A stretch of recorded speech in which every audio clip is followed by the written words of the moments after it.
But এই মেন্টালিটিটা আমাদের রাখতে হবে যে আজকের ডেটে এআই এর যুগে মিডিয়াম বলে কিছু নেই।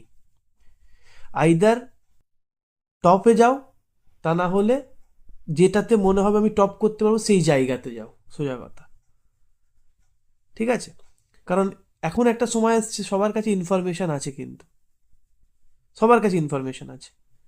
এবার ব্যাপার হচ্ছে তুই কতটা ইনফরমেশনটাকে অ্যাকোয়ার করতে পারবি এবং কতটা ইনফরমেশনটা তুই যখন প্রয়োজন তখন ইউটিলাইজ করতে পারবি। তোর কাছে সাপোজ নোট আছে, ভালোভাবে লেকচার আমি দিচ্ছি, যখন পড়াশোনাটা শুনছিস ভালো করে বুঝছিস, কিন্তু সেটাকে রিভিশন করছিস না, তাহলে যখন টাইম আসবে রিপ্রেজেন্ট করার তুই করতে পারবি না। কিন্তু তুই সময় দিয়েছিস, টাকা খরচ করেছিস, ক্লাস শুনেছিস, তুই জানিসও, ইভেন তোর কাছে নোটও আছে, কিন্তু সেই টাইমে যদি বলতে না পারিস তাহলে সব কিছু নিটফল জিরো।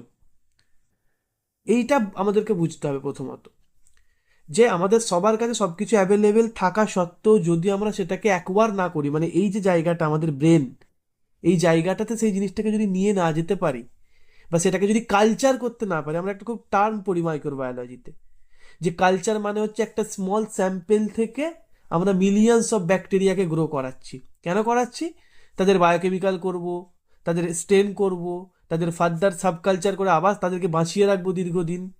এই যে কালচার আর সাবকালচার, এই দুটো কিন্তু আমাদের লাইফের সঙ্গে সম্পর্কিত। তুই একটা পড়ছিস, সেটাকে যখন ফার্স্ট টাইম পড়লি নোট থেকে, তুই সেটাকে আস্তে আস্তে কালচার করছিস। তুই যখনই সেটাকে রিভিশন দিবি সাবকালচার করছিস। কেন রিভিশন দিবি, কেন সাবকালচার করি আমরা? কারণ আমরা সাবকালচার করি যাতে অর্গানিজমটা মরে না যায়।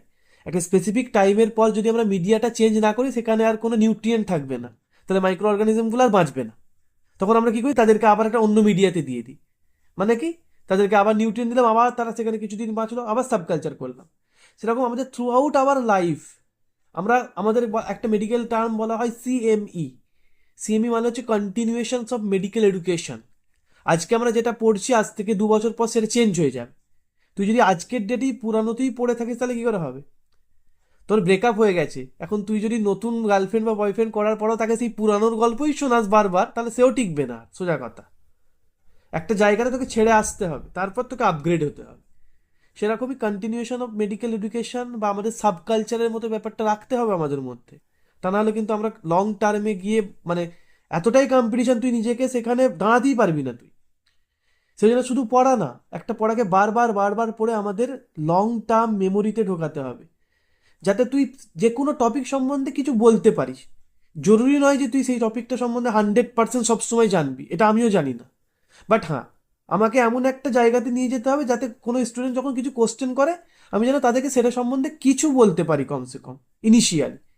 তারপর আমি সেটাকে ফার্দার সেটাকে একবার দেখে নিয়ে তাদেরকে এক্সপ্লেন করলাম, সেটা আলাদা ব্যাপার। কিন্তু এই যে একটা বারবার সমস্ত জিনিসকে পড়া, নতুন জিনিস জানা এবং সেটাকে বারবার বারবার পড়ে পড়ে লং টার্মে ঢোকানো, এইটা খুব ইম্পর্টেন্ট জিনিস। তার জন্য আমাদেরকে একটা প্রপার প্ল্যান বা গাইডলাইন দরকার। কি প্ল্যান বা গাইডলাইন দরকার? কি মনে হচ্ছে কি প্ল্যান দরকার আমাদের তার জন্য? তার জন্য যেটা দরকার সেটা একটা প্রপার রোড ম্যাপ বা প্রপার রুটিন সিস্টেম, যেটা আমাদের স্টুডেন্টের আজকের ডেটে আর নেই। তোকে যদি বলি যে তোর রুটিনটা আমাকে দেখা, তুই দেখাতে পারবি না, কারণ তোর কাছে অ্যাজ সাচ কোনো রুটিনই নেই। তুই শুধু জানিস যে 10টা 11টার দিকে কলেজ যাবো, বিকেলবেলা বাড়ি ফিরবো, রান্না করবো, স্যারের ক্লাস থাকলে করবো, তা নাহলে একটু পড়বো, ঘুমিয়ে যাবো, ব্যাস। এটা রুটিন নয় কিন্তু। একটা স্টুডেন্টের বা একটা যে কোনো মানুষের কিন্তু একটা প্রপার রোড ম্যাপ হওয়া দরকার। বা প্রত্যেক দিন রাতের বেলায় যখন ঘুমাতে যাবি, পরের দিনের সকালে সমস্ত রুটিন বা শিডিউলটাকে লিখে নিবি খাতায়।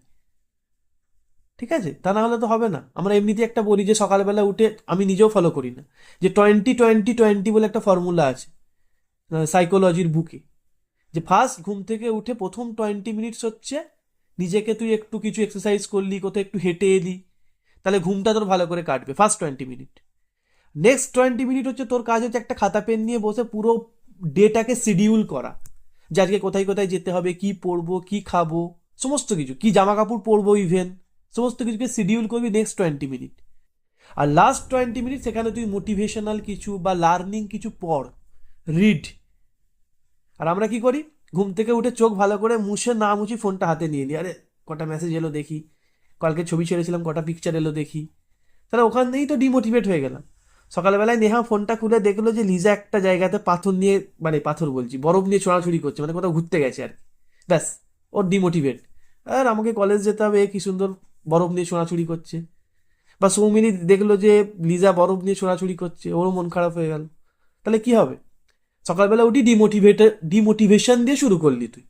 তাহলে তুই ফার্দার তোর দিনটা কিভাবে মোটিভেটেড হবে? আর সেই জন্য ফার্স্ট অফ অল, যেটা আমিও ফলো করতে পারি না, বলে তো লাভ নেই, যে ফোনটাকে ফার্স্ট 1 ঘন্টা ঘুম থেকে উঠে দূরে থাকা যতটা সম্ভব। এখন তোরা বলবি আমরা তো ল্যাব টেকনোলজিস্ট, আমাদের তো পেশেন্টের কল আসবে। হ্যাঁ, তো সেটা ঠিকই আছে, তার জন্য তাহলে তোকে আরেকটু আর্লি উঠতে হবে।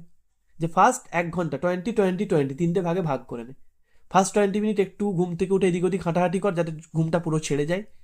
মিডিলের 20 মিনিট পুরো খাতা পেন নিয়ে বসে সারা দিনটাকে শিডিউল কর, কি কি আছে না আছে। আর লাস্ট 20 মিনিট কিছু মোটিভেশন পড়। তা না আমার ভিডিও দেখ না, আমারও তো তাহলে ভিউটা বাড়বে। ঠিক আছে, তো কিছু একটা কর। তা 1 ঘন্টা হয়ে গেল, তখন দেখবি তুই আস্তে আস্তে তোর প্রপার পজিটিভ এনার্জি বা একটা ভাইব পাচ্ছিস। তখন তোর দিনটা পাওয়ার স্টার্ট হবে। এটা হচ্ছে নিয়ম। মানে আমাদের শুধুমাত্র পড়াটাই নয়, আমাদের জীবনটাকে অতিবাহিত করার টেকনিক্সও জানতে হবে। যে কিভাবে আমরা নেগেটিভিটির সঙ্গে লড়াই করব, কিভাবে আমরা পজিটিভ থাকতে পারি, কিভাবে মন খারাপ হলে নিজেরাই নিজেদেরকে ঠিক করতে পারবো। এই সমস্ত কিছুই হচ্ছে আর্ট অফ লিভিং। এটা আমাদেরকে জানতে হবে। এবং কথা বলা, এটাও আর্ট অফ একটা, এটা একটা সায়েন্স।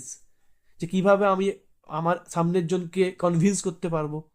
মেডিকেল ফিল্ডে তো এটাই আমাদের মেন দরকার। সেগুলো কখন আসবে? যখন তোর নিজের প্রতি কনফিডেন্স থাকবে। আর তুই নিজেই যদি মরে আসিস, তা তা তোকে দেখে সামনের জন কি করবে? আর তো এইগুলো একটু চেষ্টা কর।